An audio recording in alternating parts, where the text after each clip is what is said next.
Banking मुहतसब के बारे में बताइएगा। बहुत सारे ऐसे सवालात उठते हैं, जितने भी बैंकों के कस्टमर्स होते हैं उनको प्रॉब्लम्स आ जाती हैं। वो अपनी मुतलका ब्रांच में, मुतलका बैंक में या फिर स्टेट बैंक में भी कंप्लेंट करते हैं, मगर उसका कुछ सल्यूशन उन्हें नहीं मिलता और वो फिर बैंकिंग मुहतसब के पास जाते हैं। ये बताइएगा, बैंकिंग मुहतसब क्या क्या काम कर सकता है, वो कितना फैसिलिटेट कर सकता है, उसका दायरा इख्तियार कितना बड़ा है? अच्छा सर, बैंकिंग मुहतसब जो है ना जी, एक बहुत पावरफुल बॉडी है।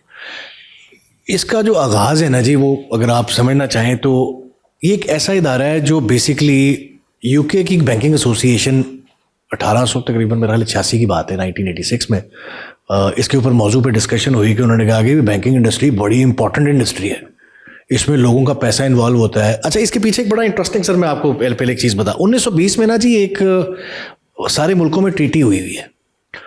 उसके मुताबिक अगर किसी भी बैंक के पास, किसी मुल्क के पास अगर बैंक नहीं है, स्टेट बैंक नहीं है, आपकी बैंकिंग इंडस्ट्री नहीं है, तो आपकी डोमिनियन को एक्सेप्ट ही नहीं करेंगे, आपको, आपकी सॉवरेनिटी, आपको मुल्क नहीं मानते। ठीक हो गया। ये वो बुनियादी वजह है कि आज जब हम पैसे की वैल्यू को जब वैल्यूएट करते हैं, ये स्टेट बैंक कर रहा है। स्टेट बैंक जो है वो देखता है कि भी पाकिस्तानी रुपया डॉलर के कितने बराबर है, इसके लिए वो बैलेंस ऑफ पेमेंट पोजीशन और बहुत सारी चीज़ों को देखा जाता है, तो ये कैलकुलेशन सारी वो करता है। अच्छा, अब बुनियादी तौर पे बैंकिंग इंडस्ट्री, क्योंकि पब्लिक फंड है, यहाँ पे फ्रॉड हो जाए, एक मुझे पता चले जी फलां बैंक पे फ्रॉड हो रहा है, मैं तो अपने सारे पैसे निकाल लूँगा, लोगों में इनसिक्योरिटी आ जाए।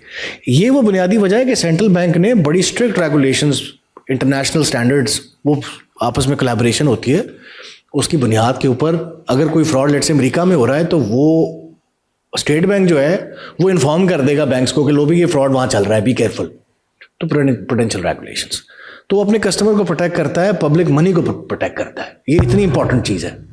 अब बैंकिंग ओम्बड्समैन का जो तस्वर है वो भी यहीं से शुरू हुआ कि बरतानिया में कस्टमर्स को इतराज़ होना शुरू हो गया कि उन्होंने कहा भाई हमारे पैसे पड़े हुए हैं, मैं पैसे निकलवाने जाता हूँ तो 1 मिनट में पकड़ लेते हैं, वापस लेने जाता हूँ तो कहते हैं जी आज नहीं है, पैसे नहीं है, कल ले लें, परसों ले लें।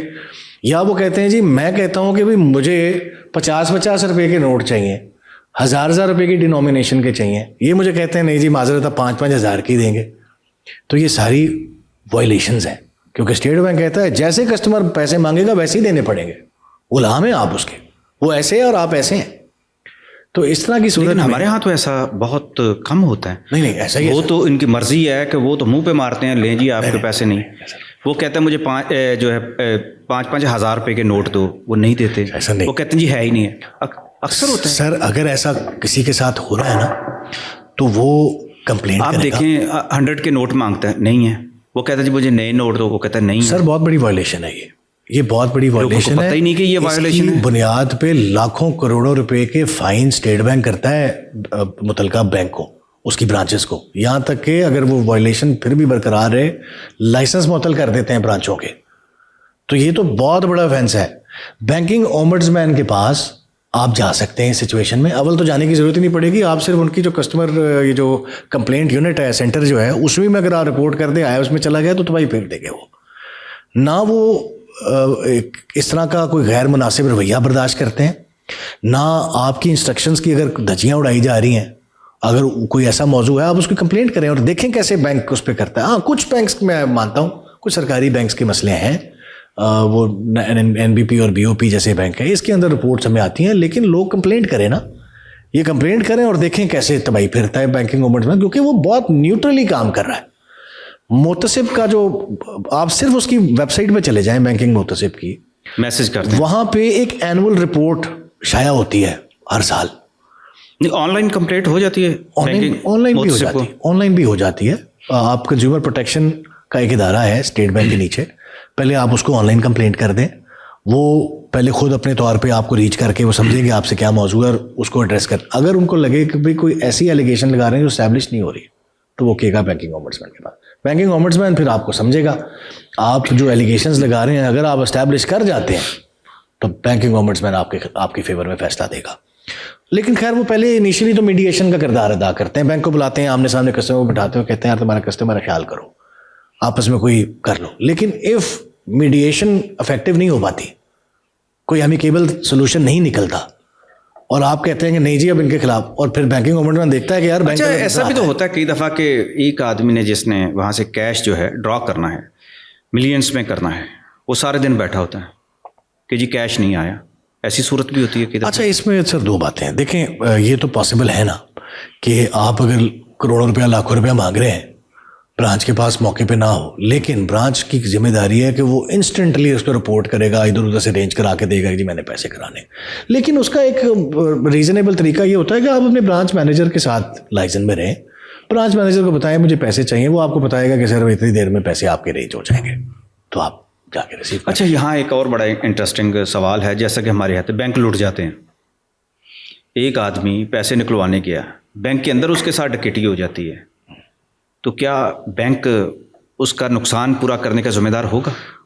देखिए ना सर, जब तक कैशियर के पास पैसे नहीं गए, आपकी जेब में पैसे थे, आप कहते हैं जी जब मैंने ब्रांच के अंदर कदम रखा तो मुझे किसी ने मेरी कनपट्टी में बंदूक रख के तो मेरी जेब में से 5 लाख निकाल लिए। ये कैसे साबित होगा कि 5 लाख ही था?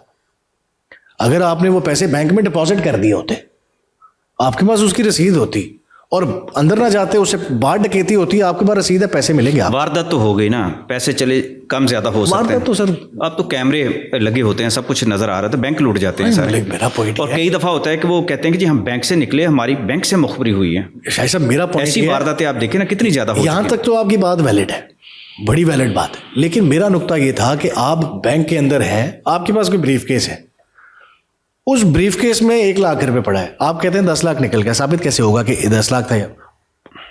सो पॉसिबल नहीं है। ये तो साबित हो गया ना कि डकैती हुई है, इस हद तक मैं बात कर रहा हूँ डकैती ना, हुई है, उसमें कोई जिम्मेदारी होगी बैंक की? लेकिन जो ओरिजिनल, जो जेन्युइनली ओरिजिनल आपकी वैल्यू है वही मिलनी चाहिए ना आपको, साबित कर दें। अगर आप ये साबित करते हैं कि मैं लाया था 5 लाख रुपए, तो फिर आपको 5 लाख मिलना चाहिए। लेकिन अदरवाइज अगर बैंक के पास गए ही नहीं, ब्रांच में आप बैठे हैं और आपसे किसी ने पैसे छीन लिए हैं, तो फिर तो I don't see bank responsible है, फिर तो आप नहीं कर सकते, and it is a criminal case then. Bank ने आपको जितने पैसे थे वो निकाल के दे दिए, आप कहीं साइड पे बैठ के वो पैसे गिन रहे हैं और उस टाइम पे वारदात हो जाती है, फिर बात कुछ और है।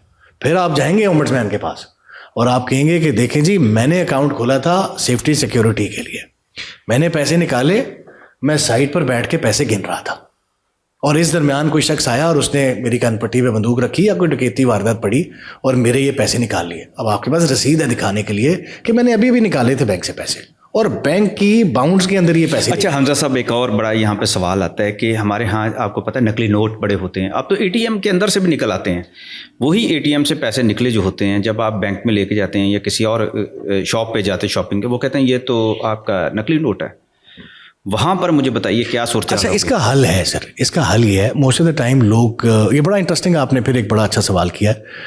आपने पैसे निकाले, 5-5 हज़ार रुपये के 10 नोट निकलने चाहिए थे, 9 निकले, 8 निकले, 7 निकले। जब पैसे निकाले उसी टाइम सामने कैमरा पे दिखा दें 1 2 3 4 5, ये आप कहते हैं कि जो उसमें से निकले आपको लग रहा है ये जाली निकला है, तो आप उसी टाइम कन्फ्रंट कर दें सीरियल नंबर। नहीं, आपको तो पता ही नहीं चलता ना, आम बंदे को तो पता ही नहीं कि जाली क्या होता है असली क्या होता है, फिर ज़्यादातर होता है किसी शॉप पे जाता है तो पता चलता है। देखिए वो फिर ये है कि एटीएम के अंदर जब पैसे डाले जाते हैं ना जी, तो उसके सीरियल नंबर बैंक के पास होता है।